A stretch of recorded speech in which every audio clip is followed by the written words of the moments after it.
ಆಕಾಶವಾಣಿಯ 90 ವರ್ಷದ ಸಂಭ್ರಮಾಚರಣೆಯ ಸಂದರ್ಭದಲ್ಲಿ ವಿಶೇಷ ಕಾರ್ಯಕ್ರಮ ಸರಣಿ ಆಕಾಶ ಬುಟ್ಟಿ. ಆಕಾಶದೀಪವು ನೀನು, ನಿನ್ನ ಕಂಡಾಗ ಸಂತೋಷವೇನು. ಕೇಳಿ, ನಿವೃತ್ತ ಸಾರ್ವಜನಿಕ ಸಂಪರ್ಕಾಧಿಕಾರಿ ಡಾಕ್ಟರ್ ಜಯಪ್ರಕಾಶ್ ರಾವ್ ಅವರೊಂದಿಗೆ ಸಂದರ್ಶನ. ನಿನ್ನ ಕಂಡಾಗ ಸಂತೋಷವೇನು. ಇವತ್ತಿನ ಕಾರ್ಯಕ್ರಮದಲ್ಲಿ ನಮ್ಮ ಜೊತೆಗೆ ಒಬ್ಬ ವಿಜ್ಞಾನಿ, ಒಬ್ಬ ಸಂಪರ್ಕಾಧಿಕಾರಿ, ಒಬ್ಬ ಸಾಹಿತಿ, ಆಕಾಶವಾಣಿಗೆ 90 ತುಂಬಿದ ಸಂದರ್ಭದಲ್ಲಿ ನಮಗೆ ಮುಖಾಮುಖಿ ಆಗ್ತಾ ಇದ್ದಾರೆ. ಅವರು ಡಾಕ್ಟರ್ ಜಯಪ್ರಕಾಶ್ ರಾವ್. ಸರ್ ನಮಸ್ಕಾರ. ನಮಸ್ಕಾರ ಸರ್. ನೀವು ಬಹಳ ಹಿಂದಿನಿಂದನೂ ಕೂಡ ಆಕಾಶವಾಣಿಯನ್ನು ಕೇಳ್ತಾ ಬಂದಿದ್ದೀರಿ.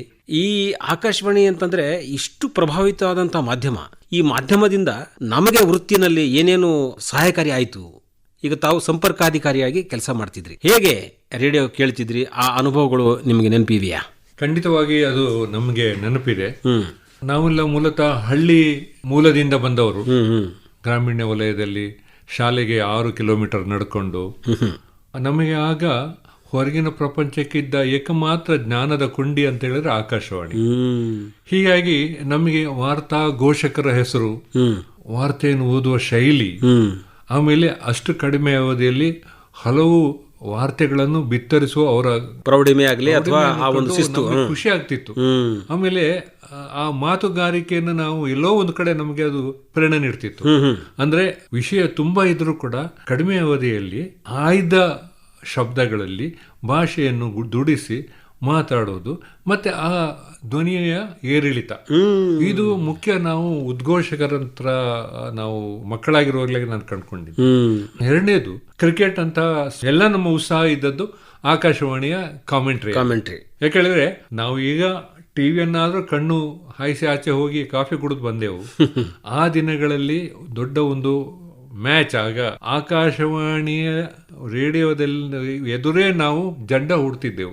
ಎತ್ಕೊಂಡು ಹೋಗೋದಿತ್ತಂತಂದ್ರೆ ಆ ಟೀ ಕುಡಿಯೋ ಅಂಗಡಿ ತನಕ ನಮ್ಮ ಜೊತೆಗೆ ಬರ್ತದೆ. ಹೌದು, ಟಿವಿ ಹೊತ್ಕೊಂಡು ಹೋಗಕ್ಕಾಗಲ್ಲ. ಹೌದು, ವೇಗದ ಬೌಲರ್ ಅವ ಅಲ್ಲಿನ ಕ್ರೀಸ್ ನಿಂದಲೇ ದಾಟಿ ಅವನದೇ ಆದ ಶೈಲಿಗಳಲ್ಲಿ ವಿವರಣೆ ಕೊಡ್ತಾರೆ, ನಾವು ಕೇಳ್ತೇವೆ. ಆ ಬಾಲ್ ಹೇಗೆ ಜಿಗಿದು ದಾಂಡಿಗಿನ ಕಡೆಗೆ ನುಗ್ಗುತ್ತದೆ, ಆಮೇಲೆ ಅದನ್ನು ಎದುರಿಸಿ ಹೇಗೆ ಅದನ್ನು ಹಿಮ್ಮಡಿಯನ್ನು ಹಿಂದೆ ಇಟ್ಟು ಮುಂದೆ ಹೋಗಿ ಅದನ್ನು ದಾಪುಗಾಲದಲ್ಲಿ ಹೊಡಿತಾನಲ್ಲ, ಆಮೇಲೆ ಅದು ಬೌಂಡ್ರಿ ಲೈನಿಗೆ ಮುಟ್ಟುವಂಥದ್ದು. ಅವಾಗ ನಮ್ಗೆ ಅದು ಸಿಕ್ಸರ್, ಆ ಬೌಂಡ್ರಿ ಎಂಬ ತವಕ. ಹೌದು, ಸಿಕ್ಸರೇ ಆಗ್ಲಿ ಅಂತ. ನಮ್ಮ ವಿರುದ್ಧ ಆಡುವವರ ಹತ್ರ ಅದು ಬೌಂಡ್ರಿ ಆಗಬಾರ್ದು, ಸಿಕ್ಸರ್ ಆಗಬಾರ್ದು ಅಂತ.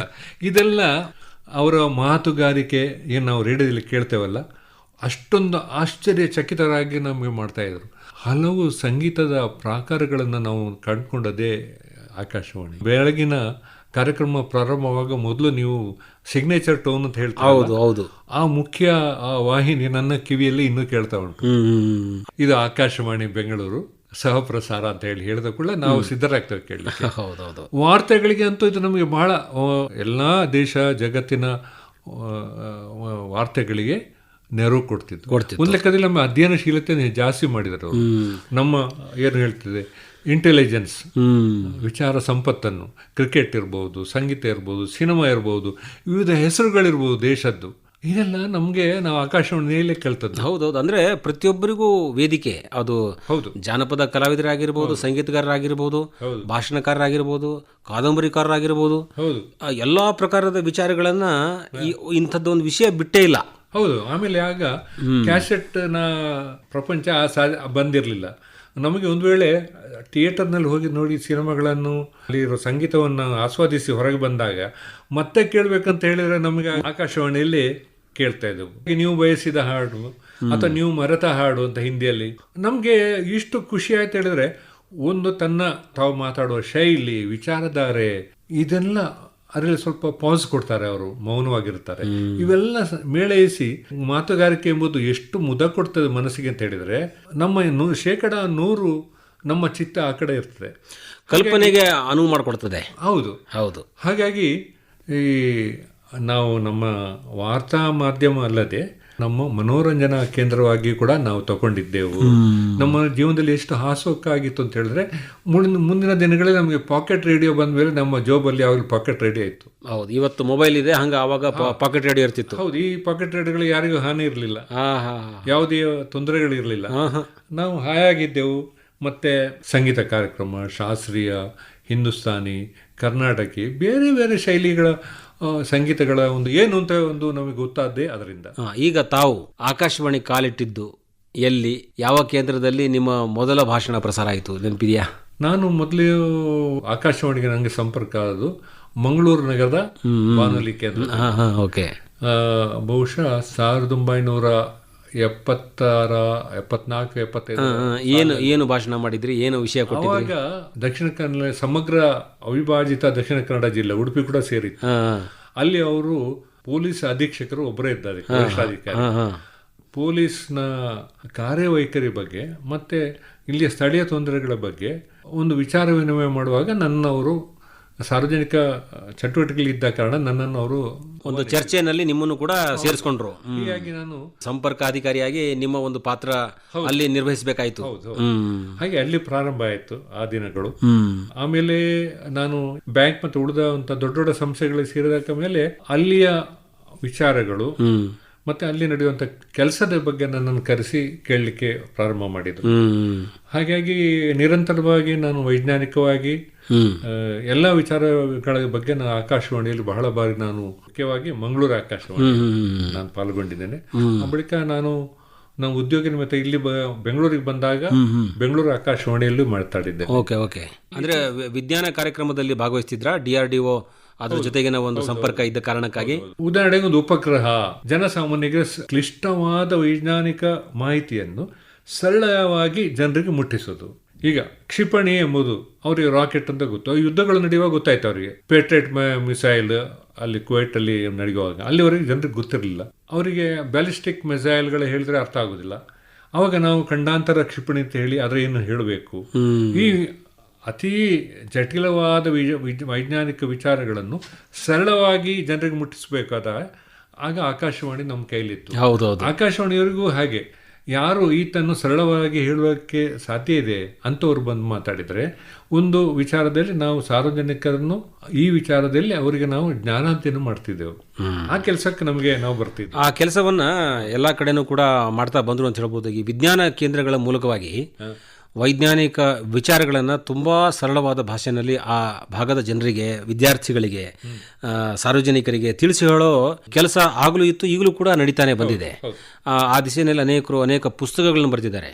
ಈಗ ಪುಸ್ತಕ ಬರೆಯೋದು ಒಂದು ಸಾಹಿತ್ಯ ಕೃತಿ ಆಯಿತು, ಆದರೆ ಮಾತಿನ ಮೂಲಕವಾಗಿ ತಿಳಿಸಿ ಹೇಳಬೇಕು ಅಂದಾಗ ನಿಮ್ಮ ರೀತಿ ಸಂವಹನ ಕಲೆಯಲ್ಲಿ ಬಹಳಷ್ಟು ಪ್ರಾವೀಣ್ಯತೆಯನ್ನು ವಹಿಸಿದವರು, ಹೊಂದಿದಂಥವರು ಈ ಕೆಲಸವನ್ನು ಮಾಡಬೇಕಾಗತ್ತೆ. ಅದನ್ನು ಮಾಡ್ತಾ ಬಂದ್ರಿ. ಈ ಆಕಾಶವಾಣಿ ಒಂದು ಮಾಧ್ಯಮ ಪೂರಕವಾಗಿ ಸಾಕಷ್ಟು ಸಹಾಯಕಾರಿಯಾಗಿ ಕೆಲಸ ಮಾಡಿದೆ. ವಿಜ್ಞಾನ ಕಾರ್ಯಕ್ರಮಗಳು ಈಗಲೂ ಕೂಡ ಎಲ್ಲ ಆಕಾಶವಾಣಿ ಕೇಂದ್ರಗಳಿಂದ ಪ್ರಸಾರ ಆಗ್ತಾನೆ ಇರ್ತವೆ.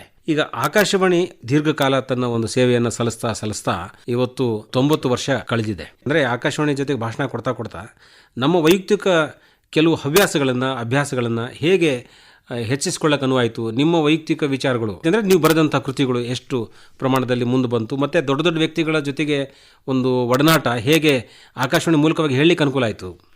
ಖಂಡಿತವಾಗಿ ಆಯಿತು. ಚಿಂತನ ಕಾರ್ಯಕ್ರಮಗಳನ್ನು ಬಹಳ ಜನರಿಗೆ ಅದು ಬೆಳಕು ಚೆಲ್ತದೆ. ನಾನು ಕೂಡ ಕೇಳಿದ್ದೆ.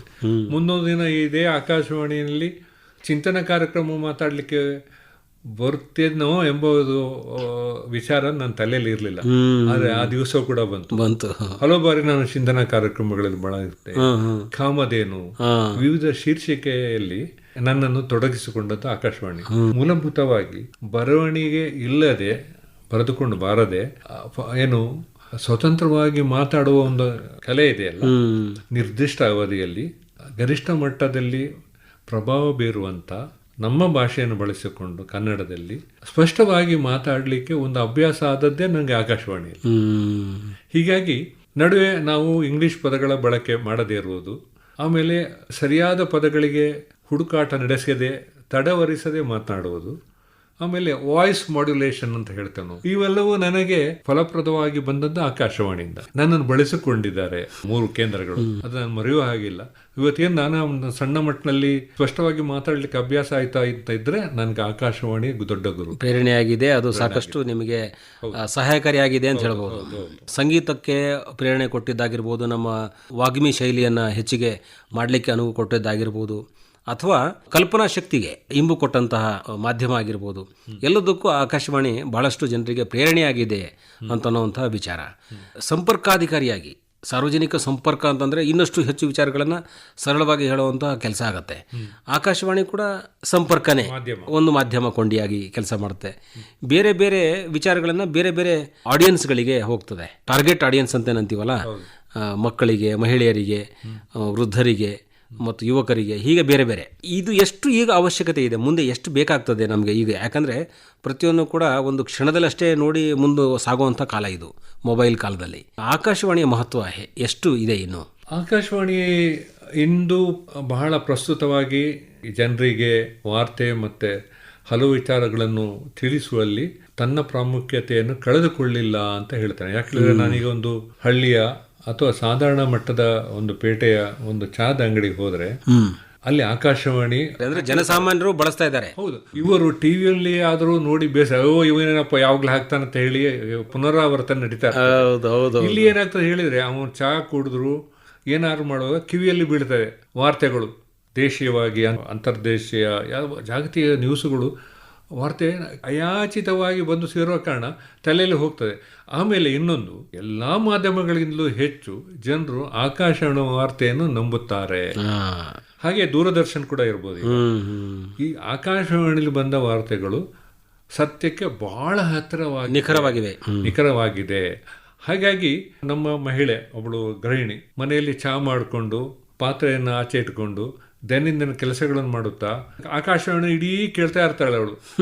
ಚಿಂತನಾ ಕಾರ್ಯಕ್ರಮ ನಡೀತದೆ, ಕೃಷಿಕರಿಗೆ ಮುನ್ಸೂಚನೆ ಇರ್ತದೆ, ಅವರಿಗೆಲ್ಲ ನಡೀತದೆ. ಕೊನೆಗೆ ಭಜನೆ, ಭಕ್ತಿ, ಏನು ವಂದನಾ ಕಾರ್ಯಕ್ರಮ ಬಹಳ ನಡೀತಾ ಇದೆ. ಅವಳು ಕೇಳ್ತಾ ಇರ್ತಾಳೆ. ಯಾವ ಕೆಲಸಗಳು ಅವಳ ಅಡೆತಡೆ ಆಗೋದಿಲ್ಲ. ಮತ್ತೆ ಅವಳ ಚಿತ್ತ ಯಾವಾಗಲೂ ಸಮಚಿತ್ತದಿಂದ ಆ ಸಂಗೀತವನ್ನು ಕೇಳುತ್ತಾ ಕೆಲಸ ಮಾಡ್ತಾಳೆ. ಹೀಗಾಗಿ ಏಕತಾನತೆ ಅಥವಾ ಬೋರ್ ಅಂತ ಅನಿಸುವಂಥ ಕ್ಷಣಗಳು ಒಬ್ಬ ಮಹಿಳೆಗೆ ಈಗಲೂ ಇಲ್ಲ. ಎಷ್ಟೋ ಕಡೆ ನಾನು ನೋಡಿದ್ದೇನೆ, ಟಿವಿಗಾದ್ರೆ ನೀವು ಅಲ್ಲಿ ಹೋಗಬೇಕಾದ್ರೆ ಅಥವಾ ಆಕಾಶವಾಣಿಗೆ ಅದು ಎಲ್ಲ ಕಡೆ ಕೇಳೋ ಹಾಗೆ ಇಡ್ಲಿಕ್ಕೆ ಆಗೋದಿಲ್ಲ. ಟಿವಿ ಅಲ್ಲಿ ನಿಮಗೆ ಏನು ಜಾಹೀರಾತುಗಳ ಒಂದು ಗೊಂದಲ ನಡೆದಿರ್ತದೆ. ಆಕಾಶವಾಣಿ ಎಲ್ಲಾದ್ರೂ ಒಂದು ಕಡೆ ಹಾಕಿದರೆ ಭಕ್ತಿಗೀತೆ ಬೆಳಗಿದ್ದು ಎಲ್ಲ ಕಡೆ ಮೊಳಗ್ತಾ ಇರ್ತದೆ. ಅದು ಕೇಳಲಿಕ್ಕೆ ಹಿತವಾಗಿರ್ತದೆ. ಅದು ಕೊಳಲಿರ್ಬೋದು, ಹಾಡುಗಾರಿಕೆ ಇರ್ಬೋದು, ಬೇರೆ ಕೆಲಸಗಳನ್ನು ಮಾಡುತ್ತಾ ಯಾರಿಗೂ ತೊಂದರೆ ಇಲ್ಲ, ತನ್ನ ಕೆಲಸಗಳು ಕೂಡ ತೊಂದರೆ ಆಗದೆ ಆಕಾಶವಾಣಿಗೆ ಕಿವಿ ಕೊಡ್ಕೊಂಡು ಕೂತ್ಕೊಳ್ಳುವ ಒಂದು ಇದುಂಟಲ್ಲ, ಆ ಒಂದು ಸುಖ ಮತ್ತೆ ಆ ಸೌಲಭ್ಯ ಇಂದೂ ಇದೆ ನಮಗೆಲ್ಲ. ಹಾಗಾಗಿ ಆಕಾಶವಾಣಿ ಯಾವತ್ತೂ ಪ್ರಸ್ತುತ, ಆಕಾಶವಾಣಿ ಯಾವಾಗಲೂ ಅಮರವಾಗಿ ಇರ್ತದೆ ಅಂತ ನಾನು ಹೇಳ್ತೇನೆ ಅಲ್ವಾ. ನಾವು ಇರ್ತೀವಿ, ಹೋಗ್ತೀವಿ, ಆದರೆ ಸಂಸ್ಥೆ ನಿರಂತರವಾಗಿ ತನ್ನ ಗತ ವೈಭವವನ್ನು ಸಾರ್ತಾ ಅದು ಮುಂದುವರಿತಾನೆ ಇರ್ತದೆ, ನಡೀತಾನೆ ಇರ್ತದೆ. ಈ ಸಂದರ್ಭದಲ್ಲಿ ಡಾಕ್ಟರ್ ಜಯಪ್ರಕಾಶ್ ರಾವ್ ಅವರೇ, ಬಹಳ ವಿವರವಾಗಿ, ಬಹಳ ವಿಶೇಷವಾದಂತಹ ಕೆಲವು ವಿಚಾರಗಳನ್ನು ಮತ್ತು ಕೆಲವು ಸಲಹೆಗಳನ್ನು, ಕೆಲವು ಕಿವಿ ಮಾತುಗಳನ್ನು ಹೇಳಿದಿರಿ. ನಮ್ಮ ಎಲ್ಲ ಕೇಳುಗರ ಪರವಾಗಿ ನಿಮಗೆ ಅನಂತ ಧನ್ಯವಾದಗಳು. ನಮಸ್ಕಾರ. ನಮಸ್ಕಾರ. ಆಕಾಶವಾಣಿಗೆ 100 ವರ್ಷ ಆಗುವ ಕೂಡ ನಮ್ಮ ಕಿವಿಗಳು ಎಚ್ಚರವಾಗಿದ್ದು ಆಕಾಶವಾಣಿಯನ್ನು ಕೇಳುವ ಒಂದು ಸೌಭಾಗ್ಯ ಆ ದಿನಗಳು ದೇವರು ನಮಗೆ ಕೊಡಲಿ. ನಮ್ಮ ಆಕಾಶವಾಣಿಗೆ 100 ವರ್ಷ, ಅದರ ಸಂಭ್ರಮವನ್ನು ನಾನು ಕಿವಿಯಾರ ಕೇಳುವ ಒಂದು ಭಾಗ್ಯ ಇಂಥದ್ದು ಎಲ್ಲ ಜನರಿಗೆ ಬರಲಿ ಅಂತ ನನ್ನ ಸದಾಶಯದೊಂದಿಗೆ ಕೊಟ್ಟ ಅವಕಾಶಕ್ಕೆ ವಂದನೆಗಳು. ನಮಸ್ಕಾರ. ಆಕಾಶದೀಪವು ನೀನು, ನಿನ್ನ ಕಂಡಾಗ ಸಂತೋಷವೇನು. ಇದುವರೆಗೆ ನಿವೃತ್ತ ಸಾರ್ವಜನಿಕ ಸಂಪರ್ಕಾಧಿಕಾರಿ ಡಾಕ್ಟರ್ ಜಯಪ್ರಕಾಶ್ ರಾವ್ ಅವರೊಂದಿಗೆ ಸಂದರ್ಶನ ಕೇಳಿದಿರಿ. ಸಂದರ್ಶಿಸಿದವರು ಜಾಂಪಣ್ಣ ಆಶಿಹಾಳ್. ನಿನ್ನ ಕಂಡಾಗ ಸಂತೋಷವೇನು. ಇದುವರೆಗೂ ಆಕಾಶವಾಣಿಯ 90 ವರ್ಷದ ಸಂಭ್ರಮಾಚರಣೆಯ ಸಂದರ್ಭದಲ್ಲಿ ವಿಶೇಷ ಕಾರ್ಯಕ್ರಮ ಆಕಾಶ ಬುಟ್ಟಿ ಕೇಳಿದಿರಿ.